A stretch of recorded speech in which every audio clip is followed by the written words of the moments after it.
Apa bahaya merkuri? Pasti sebagian dari Anda pernah mendengarnya. Karena belakangan ini, pemberitaan tentang bahaya merkuri pada beberapa kosmetik sempat mencuat di media. Tak hanya kosmetik, lampu neon, batu baterai, tambalan gigi amalgam, bahkan makanan laut juga ada yang mengandung merkuri. Adanya kandungan merkuri yang mungkin ada pada produk atau makanan di sekitar patut diwaspadai. Namun tahukah Anda apa itu merkuri dan bagaimana bahaya serta dampaknya bagi tubuh dan kesehatan?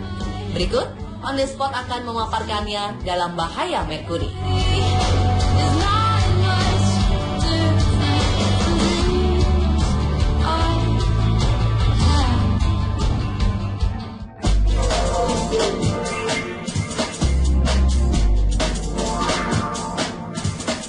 Merkuri adalah salah satu jenis logam yang disimbolkan dalam unsur kimia Hg atau hydrargyrum yang berarti cairan perak. Merkuri atau sering disebut air raksa merupakan salah satu jenis logam yang banyak ditemukan di alam dan tersebar dalam batu-batuan, biji tambang, tanah, air dan udara sebagai senyawa anorganik dan organik. Sebagian besar merkuri yang terdapat di alam ini dihasilkan oleh sisa industri dalam jumlah kurang lebih 10.000 ton setiap tahunnya. Penggunaan merkuri sangat luas, di mana sekitar 3.000 jenis kegunaan dalam industri pengolahan bahan-bahan kimia, proses pembuatan obat-obatan yang digunakan oleh manusia, serta sebagai bahan dasar pembuatan insektisida untuk pertanian. Di antara berbagai macam logam berat yang ada, merkuri dan turunannya disebut sebagai bahan pencemar paling berbahaya. Semua senyawa Hg bersifat toksik untuk makhluk hidup dalam jumlah yang cukup dan dalam waktu yang lama. Senyawa Hg tersebut akan tersimpan dan terakumulasi secara permanen di dalam tubuh, yaitu inhibisi enzim dan kerusakan sel, sehingga kerusakan tubuh dapat terjadi secara permanen. Lalu apa bahayanya merkuri terhadap tubuh dan kesehatan kita? Dan apa pula dampaknya terhadap lingkungan?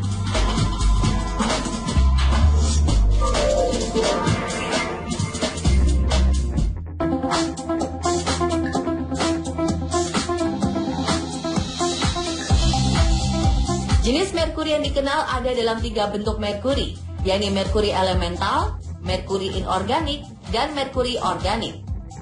Merkuri elemental dapat ditemui dalam gelas termometer, tensimeter air raksa, tambalan amalgam gigi, dan batu baterai. Merkuri inorganik misalnya merkuri klorida yang digunakan sebagai desinfektan. Sedang merkuri organik seperti yang dijumpai sebagai kontaminan logam di lingkungan, misalnya memakan ikan yang tercemar merkuri.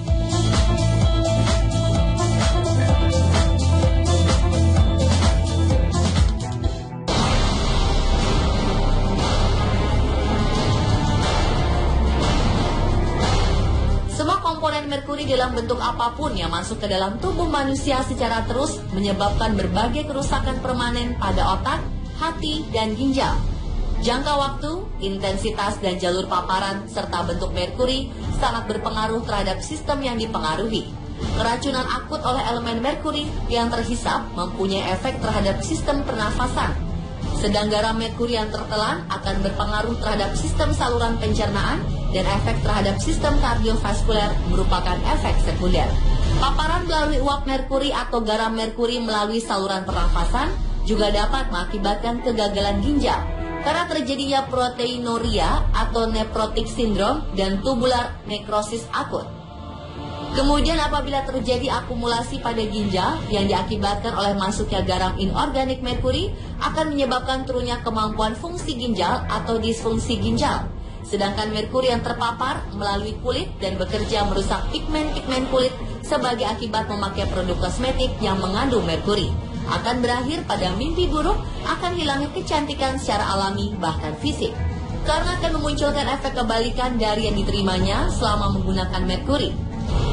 Jangan disangka merkuri hanya akan berdampak kepada orang dewasa. Bayi dan anak merupakan golongan yang juga tidak luput dari risiko paparan merkuri dan efek sampingnya. Saat orang tua yang memakai produk berbahan merkuri dan anak saling bersentuhan, maka terdapat kemungkinan bahwa zat tersebut dapat masuk ke tubuh ketika anak menghisap jarinya.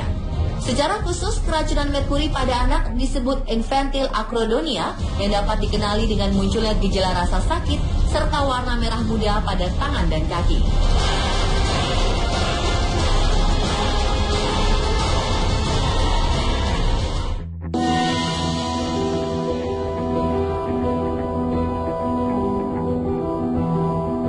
Gejala yang diakibatkan oleh keracunan merkuri sangat tergantung pada dosis yang diterima oleh tubuh, lama yang terkena paparan, dan daya tahan tubuh penderita. Gejala dapat bersifat akut maupun kronik. Gejala akut akibat keracunan merkuri dapat timbul dalam beberapa jam, yaitu berupa rasa lemah, menggigil, rasa logam, mual dan muntah, diare, batuk, dan sesak napas. Gejala muncul setelah menghirup uap merkuri. Keracunan ini dapat berkembang menjadi pneumonia interstitial disertai dengan gangguan fungsi paru yang berat. Sedangkan keracunan merkuri kronis bisa menyerang pekerja yang langsung kontak dengan merkuri dan orang yang tinggal di sekitar kawasan industri yang menggunakan bahan merkuri. Toksisitas kronis berupa gangguan sistem pencernaan dan sistem saraf atau gingivitis. Gejala gangguan sistem saraf diketahui dapat berupa tremor, Parkinson, gangguan lensa mata, serta anemia ringan. Untuk itu, selalu perhatikan produk yang kita gunakan. Jika mengandung kata mercurous chloride, calomel, mercury, atau mercurio, maka segera hentikan penggunaannya. Selain itu, perhatikan apakah produk tersebut sudah terdaftar di Badan Pengawasan Obat dan Makanan atau BPOM. Kemudian sebelum membuang produk yang mengandung merkuri, masukkan ke kantong plastik atau tempat yang tidak bocor.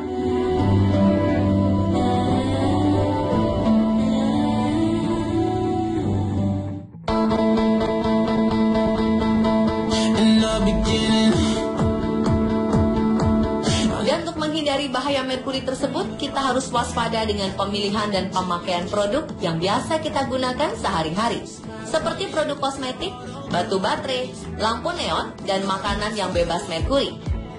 Apalagi yang berhubungan dengan cat tembok interior, yang mana kita tinggal di dalamnya setiap hari, bersentuhan langsung, serta menghirupnya. Untuk itu, gunakan cat tembok yang bebas merkuri, seperti Avitex cat tembok.